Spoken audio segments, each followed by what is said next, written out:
episode, I'm going to be talking about packing and preparation for my major move. When I say packing and preparation, I'm not talking about what goes into my suitcase or what clothes or shoes that I pack. No, so it goes beyond that, and I'm going to be talking about this on a deeper level. So, what packing and preparation means to me is what are the lessons, what are the skills, what are the dreams and aspirations to pack in my bag while I travel so I can compete on a global scale in terms of my career and my personal development. So I'm thinking about the skills I need to acquire, I'm thinking about the lessons I need to learn, I'm thinking about how to navigate all challenges that I might be faced with and how to grab all opportunities that lies ahead in my future. So this is what I mean by packing and preparation. So get comfortable, get something to munch on, in fact get a seat because it's about to get interesting. In terms of preparation for my career, someone who is very career oriented and career focused. I think before now, I actually do not like the 9 to 5 world. I do not like the corporate world. Before I started, actually, I was like, no, I'm not going to work for anyone. I want to own my business and all of that. After my NYSC, I got an opportunity to work with a firm. I think it just grew on me as time went by. So I feel like, yes, this is something I like and let's just explore. So I mentioned in my previous video that I'm into supply chain management. So in terms of this move, I know it's going to affect my career one way or the other. So I just wanted to prepare, just wanted to know what are the skills that I need to acquire. Do I need to learn anything? Is like what I currently have is even enough for me to compete. You know, when you're in Nigeria, you're just thinking of based on the, well, I don't want to say local level, you're just thinking about the people you're competing with in Nigeria. When you move to another country, it's like you're competing with the whole world. So I wanted to be sure that I have all it takes. I wanted to be sure that I have all the skills that I needed to ensure that I'm able to compete on that global scale and just, hit the ground running. I did a lot of research on supply chain management, especially in the country that I was coming to, the UAE. So I researched on supply chain management, what are the skills they're asking for. So I got to know that, especially in Dubai, that they have a lot of producing firms, and if you understand what supply chain management is all about, like you basically cannot. Oh, somebody's calling me and interrupting my video. Please excuse me 1 minute. So can we have to pick up delivery?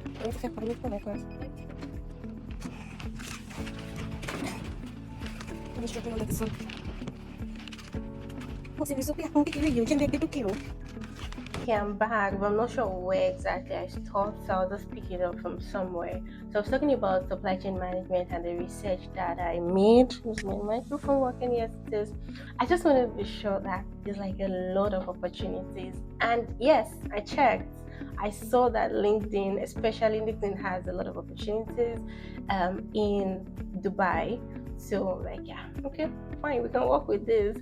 And I went a step further to see what are their requirements. I saw that they were asking for at least a diploma or even a BSc or the certification in supply chain management. Okay, let's see how it goes. And I also saw that for them, supply chain management, it goes beyond just translating the production numbers, giving you your demand plan or scheduling your production. It goes beyond that. So they do more of data analysis and also data science, using different statistical models to forecast your demand, to forecast your material requirement, and basically to make an informed business decision. I use a lot of data. In fact, I can't do anything without data. Just like, okay, why don't I get more skills in data analysis? And boom, that was it for me.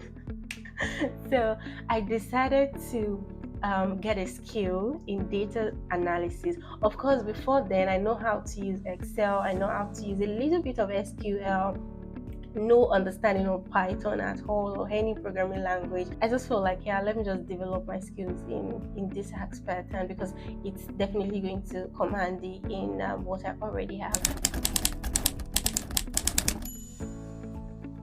I started this journey of my skill acquisition about a year ago. I started 2023 October. Yes, I started in October. So I spoke with a couple of people actually. First, I spoke with Basit. Well, I didn't speak directly. I didn't speak directly with Basit. So he's my husband's friend. So and he had mentioned to him that he started taking a course in data analysis. Before then, right, I'd enrolled in different learnings, like online learnings, both paid and free.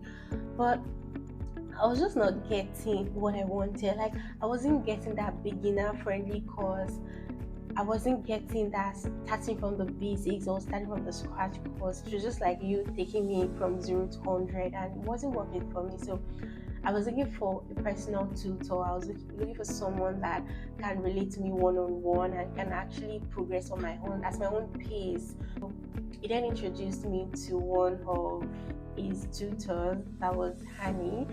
So I think I met her in September 2023, and I spoke to her about my plans and aspirations. We were like, yeah, let's go.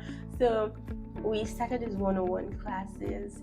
She took me through Excel again, and then she was like, no, let's not even spend too much time on Excel since you already have the knowledge of it, you know how to use it. Put my knowledge into test, and then she saw that yes, I can fly with this. So we didn't spend a lot of time, so we just went straight into SQL.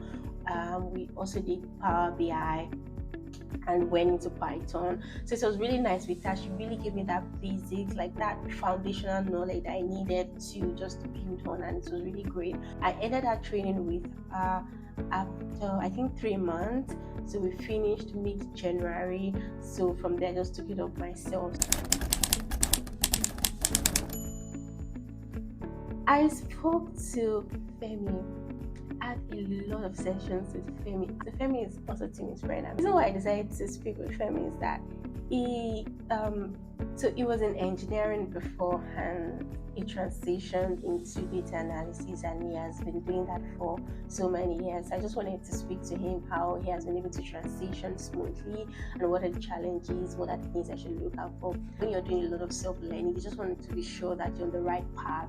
I don't want to waste my time. I don't want to focus on things I'm not supposed to focus on. I spoke to him, and then he gave me a lot of insight, like, okay, you've learned this, you've learned that. I told him things that I've learned and all that. I said, okay, you should be ready to start applying and even get your first job. Like when it comes to data analysis, you do a lot of learning on the job, so you shouldn't wait until, like, it gave me that confidence that I needed to say, okay, start applying and let's see where that gets you to. So I remember there was a particular day I was trying to do some things on Python, and it just got stuck.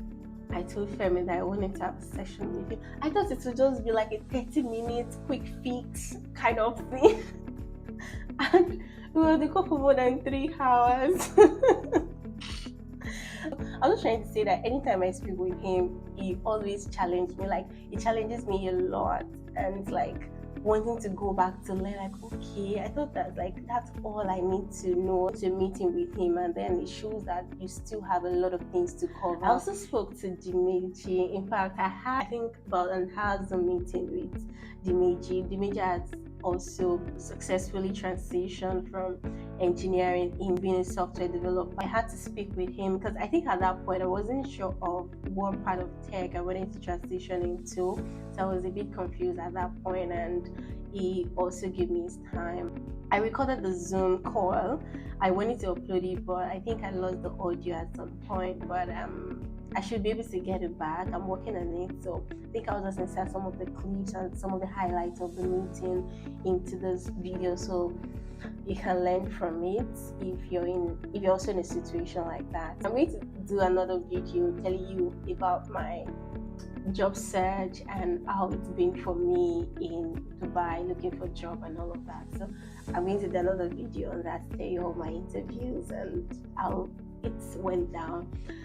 Okay, so when it comes to preparation, I took time to prepare for my career, and it has really worked for me, and I'm grateful to God for helping me thus far, for putting me on that path that I am now, and also for blessing me with so many people that has helped me and has impacted that knowledge in me. And my ever-conscious supporter, always supporting me all the way, is my husband. Who's anyone used to my husband? Let me give him a very don't give him a title. I want to give him a title, but no, please just free money. It's free money for me. Yeah. I'm going to be moving on to the personal side of things. Now, when you're making this kind of big move, you really need to prepare yourself mentally. Like, am I in that space mentally to move? Talking about how much you're going to miss your family and friends, how much you're going to miss your routine and the things you would usually do. Now you're moving to a new location where you're going to mix with so many people from different places.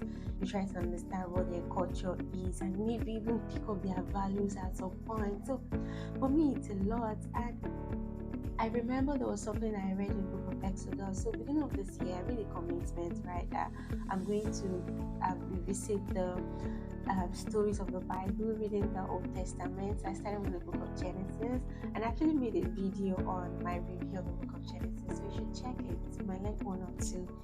Right, so I got to the book of Exodus, I think chapter 3 specifically, where God visited Moses, where Moses had an encounter with God, and God was saying that he should tell his people that he has seen their suffering, he has seen them suffer in Egypt, and how the Egyptians are treating them, and he's ready to intervene and like take them out of Egypt to the land that he has promised their forefathers. I've been very weary of this japa all the time.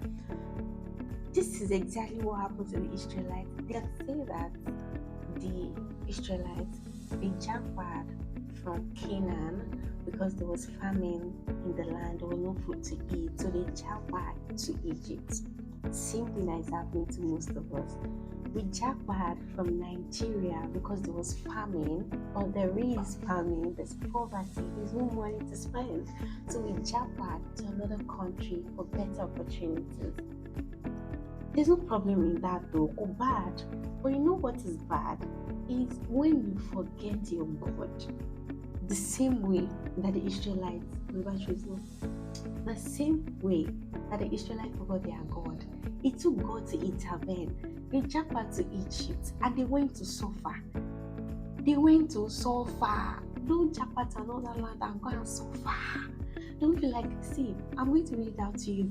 In Exodus chapter 3 verse 16, it took God to intervene and say that there's a promise, there's a covenant on you guys' head. You have a covenant on your head and you're enslaving in another person's country. No, that's not a covenant for you. So it took God to intervene and say that no more. Moses, go and tell my people that it's time to go home.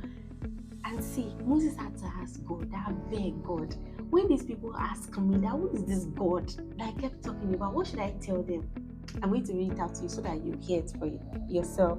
See, in verse 16, it says, where is it again? Okay, go and gather the leaders of Israel together and tell them that I, the Lord, the God of their ancestors, the God of Abraham, Isaac, and Jacob, appeared to you. That means they had forgotten who God is. So you see, my point here is that the problem is not with Japa. The problem is what you do where you're going to. Ensure that, Rachel, where we're going, we're not going to forget our God. We're not going to forget our faith. We're not going to forget our values. We're not going to be picking up habits here and there because it's so easy for you to get comfortable in a strange land. Now, Israel, who was their forefathers, has been there for so many years. In fact, they had a new pharaoh. It shows you that it's been so many years after. What happened was, did not pass on that faith onto the children's children. Get into that generation. Because tell me, why would they forget their God? So for me, it is very important that wherever it is I'm going to, and I know I'm going places, but as much as I know I'm going places, I want to carry my faith with me as an emblem, like put it on my forehead if I need to. I'm going to carry my faith and ensure that I pass on this faith onto my children and to my children's children.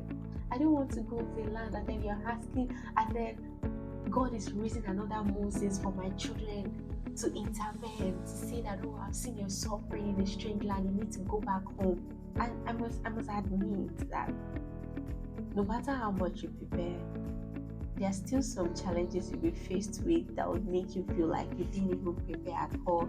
It's like you really have to learn on the job. And yes, I'm ready for that as well. But at the same time, I'm grateful to God I'm able to have that foundational knowledge. Let me put it that way. That basic knowledge I need, and then as time goes by, I'll be able to build on that and to ensure that my faith is not shaking at any point in time. So I'm grateful to God for that.